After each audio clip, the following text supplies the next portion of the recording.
Back here in the United States, protests over the war in Gaza on college campuses are showing no signs of slowing down. White House is urging for peaceful protests as around 275 more arrests were made on 4 separate campuses over the weekend. Authorities are struggling to contain the protests as students are establishing new encampments even after those arrests.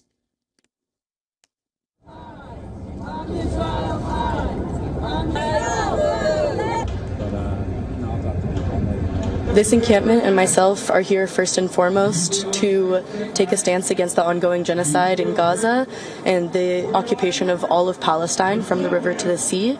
And I believe that it is our fundamental responsibility as U.S. students to take whatever tangible action is possible.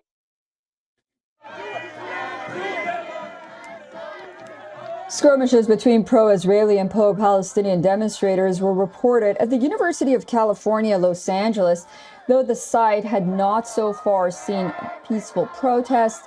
Sunday's skirmish marked the change when some demonstrators broke through a barrier that the school had set up to separate the two factions.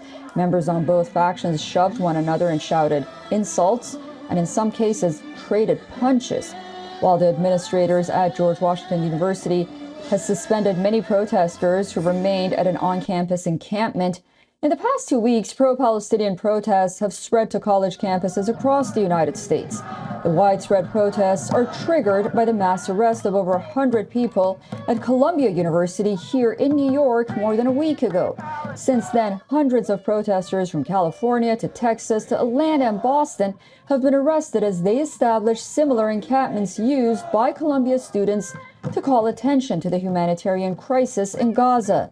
The protests have caught U.S. government attention, with officials maintaining that they understand protesters' empathy to the Palestinians, however, have denounced the anti-Semitic calls and violence during these demonstrations.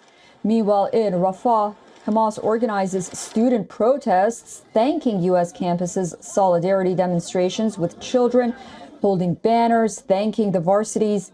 UNICEF estimates over 600,000 children are out of school in war-ravaged Gaza.